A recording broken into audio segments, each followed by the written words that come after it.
We've been conditioned, from the moment we can understand language, to believe that being alone is somehow a problem that needs to be solved.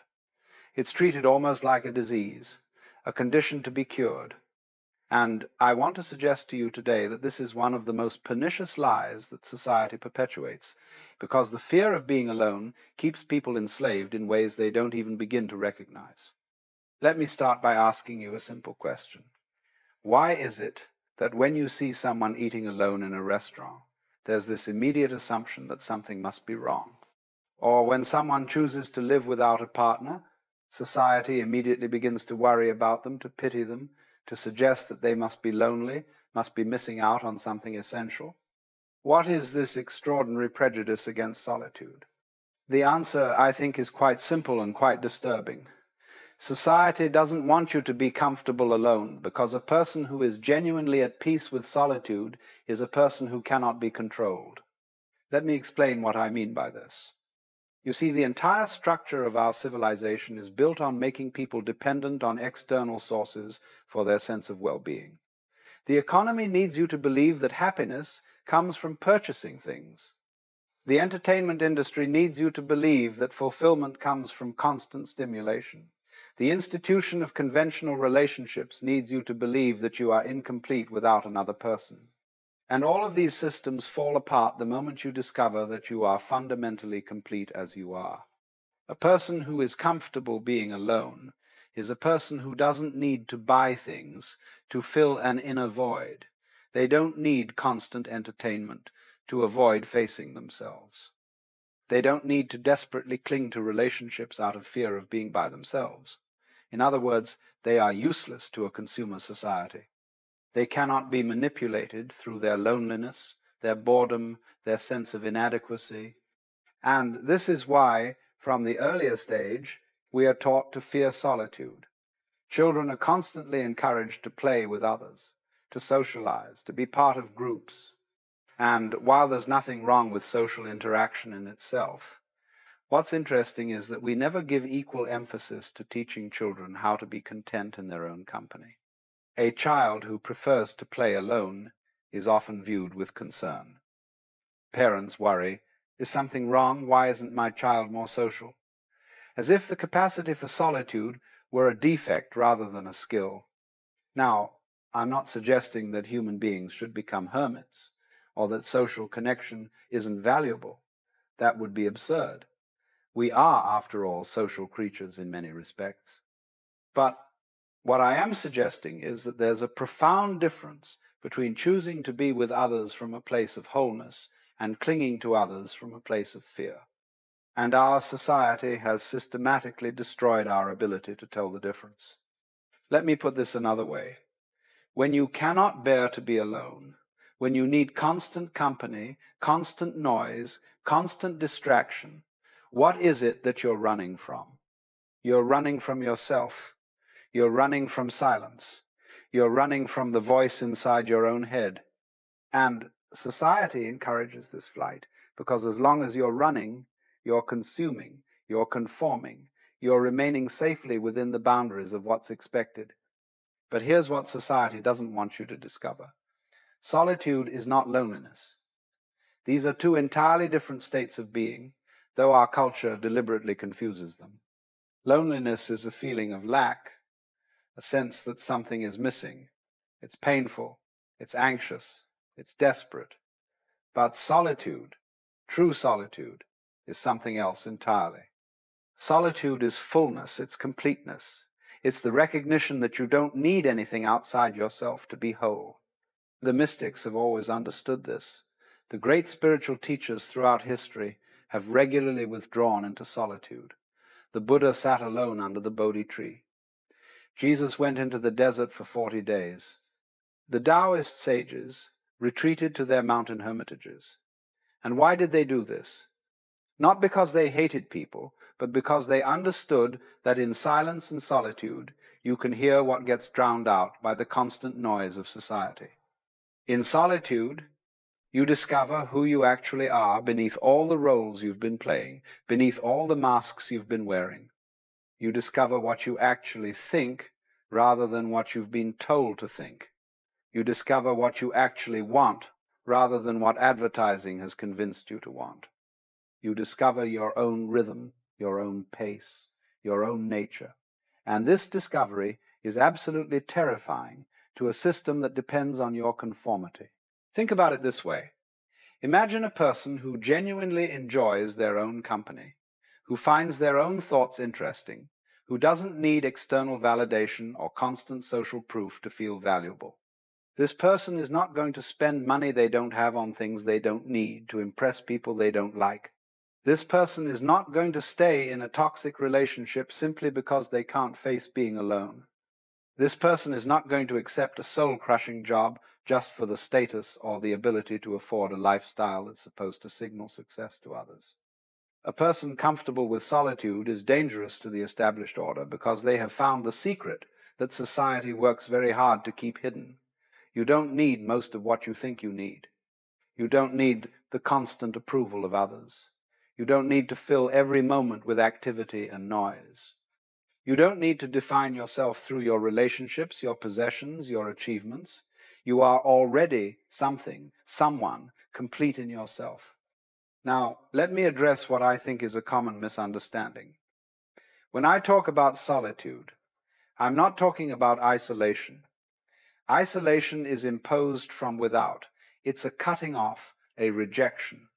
Solitude, on the other hand, is chosen from within. It's a positive state, not a negative one. And here's the paradox.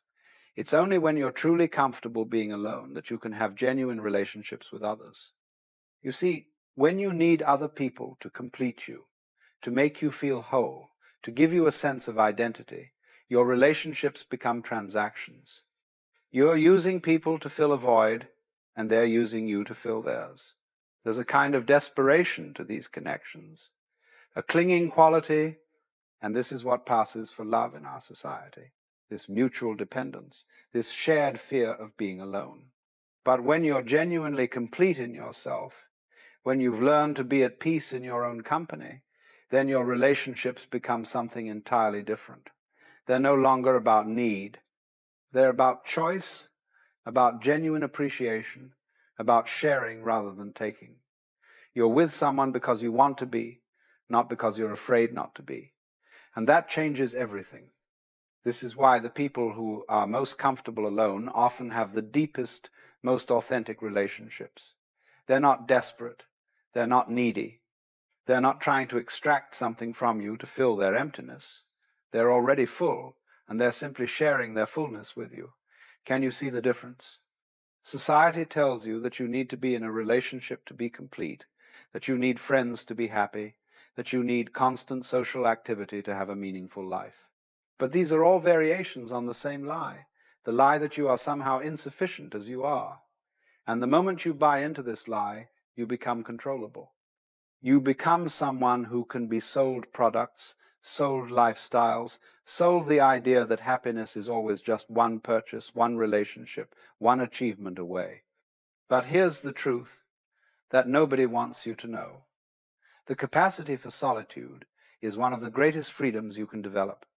When you can be alone without being lonely, when you can enjoy your own company, when you don't need constant external stimulation to feel alive, you become extraordinarily powerful.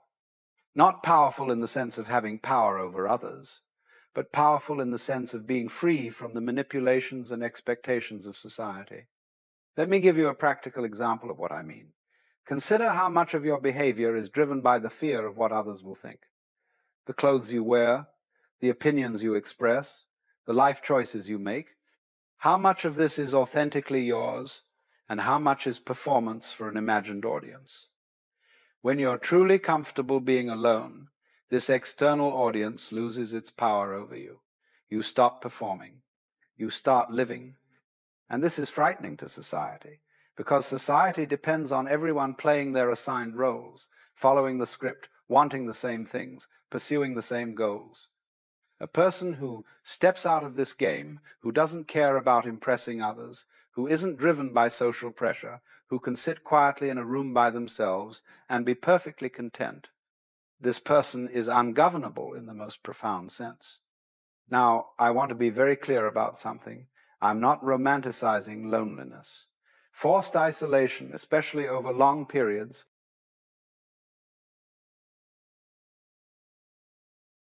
can be genuinely harmful.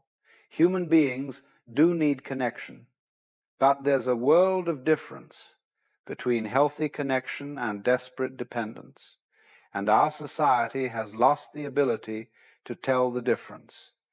What I'm advocating for is the cultivation of what you might call self-sufficiency of the spirit. This doesn't mean you don't need anyone or anything. It means you're not defined by your need. It means you can be with others without losing yourself, and you can be alone without falling apart. This is a kind of psychological equilibrium that our culture actively works against because it produces people who are difficult to control, difficult to sell to, difficult to manipulate through fear. Think about advertising for a moment. So much of it is based on the idea that you're not enough as you are. You need this product to be attractive. You need this service to be successful. You need this experience to be interesting. The entire industry is built on creating and exploiting a sense of inadequacy. But a person who is genuinely comfortable with themselves, who has explored their own depths in solitude, sees through this game immediately. They recognize it as the manipulation it is. The same is true of much of what passes for social life. How much social activity is actually enjoyable, and how much is driven by obligation, by fear of missing out, by the need to maintain appearances.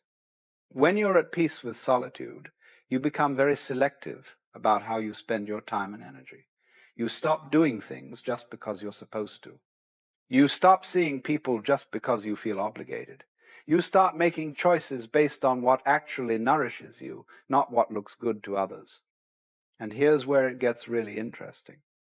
The people who are most comfortable alone often find that their social lives actually improve. Why? Because they're no longer desperate for connection. They're no longer trying to use other people to escape themselves. They're present, they're authentic, they're genuinely interested rather than needy. And people can sense this. They're drawn to it. There's a kind of person who seems to suck the energy out of every room they enter. You know the type. They're exhausting to be around because they're constantly seeking validation, constantly performing, constantly trying to get something from you. And then there's another kind of person who seems to add something to every interaction. They're easy to be with because they're not trying to take anything from you. They're complete in themselves, and they're simply sharing that completeness. The difference between these two types is usually their relationship with solitude. The first type cannot be alone. They need constant external validation because they've never developed any internal sense of worth. The second type is perfectly comfortable alone, which means they can be with others without need, without desperation, without that grasping quality that makes relationships so exhausting. Now, let's talk about what actually happens when you spend time alone, really alone, without distraction. At first, it's often deeply uncomfortable.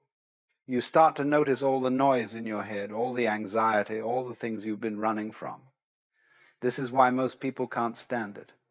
They immediately reach for their phone, turn on the television, call a friend, anything to avoid facing themselves. But if you can sit with that discomfort, something remarkable begins to happen. The noise starts to settle. The anxiety begins to reveal what it's actually about. You start to see the patterns of your own mind, the habits of thought that have been running your life without your awareness. You begin to distinguish between what you actually think and feel and what you've been conditioned to think and feel. This is a process of what you might call self-discovery, though that's almost too grand a term for it. It's more like self-meeting, meeting yourself as you actually are rather than as you imagine yourself to be, or as others have told you that you are. And this meeting can only happen in solitude, because the presence of others inevitably activates our social masks, our performances, our attempts to be seen in a particular way. In true solitude, there's no one to perform for. There's no one to impress. There's no one to hide from.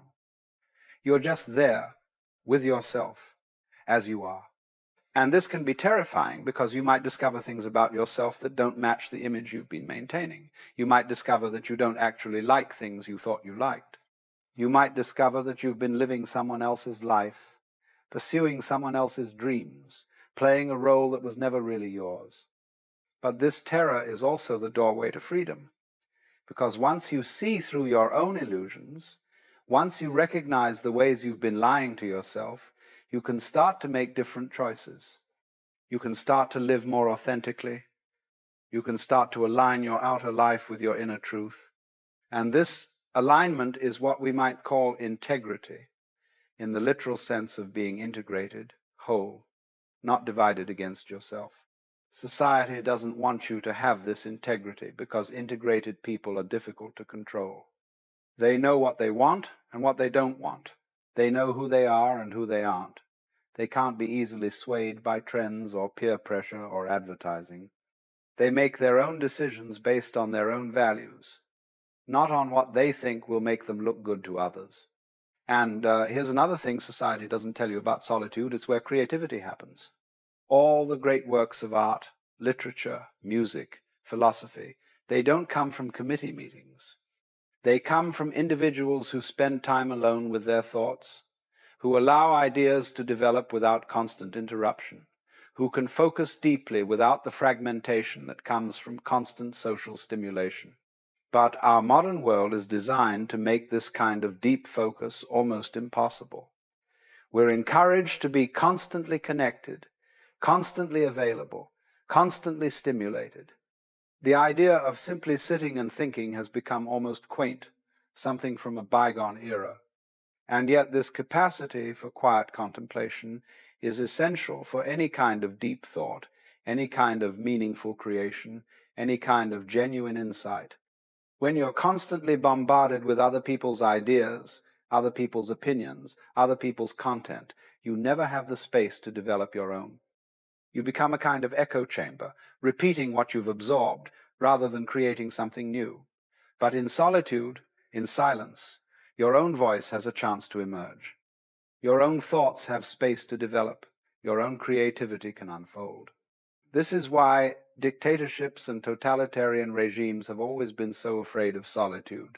They want constant group activities, constant collective experiences, constant surveillance, because in solitude, people start to think for themselves.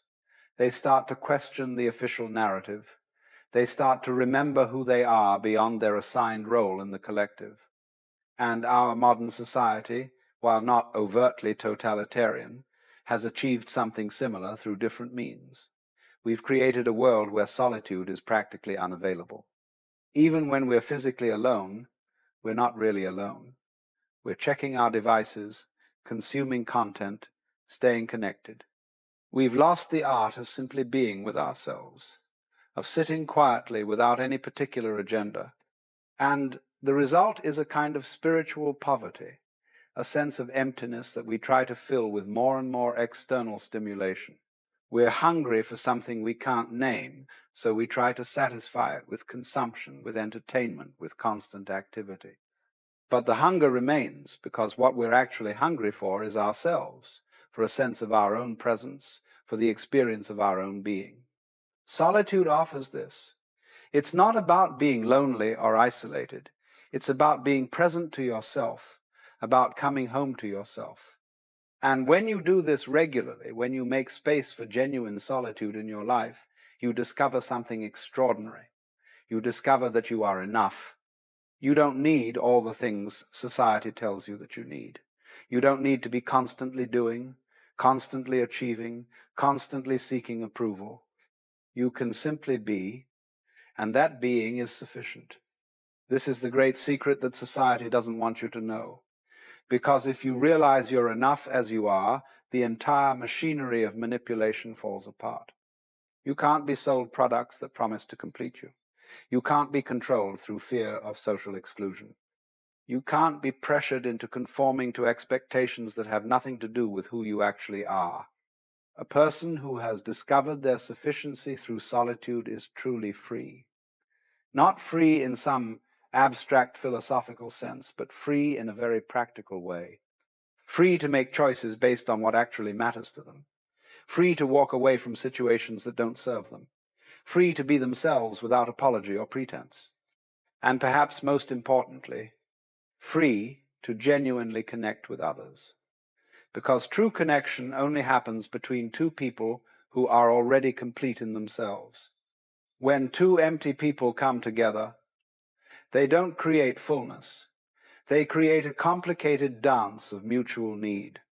But when two full people come together, they create something beautiful, something that enhances both of them without diminishing either. This is what society doesn't want you to know about being alone.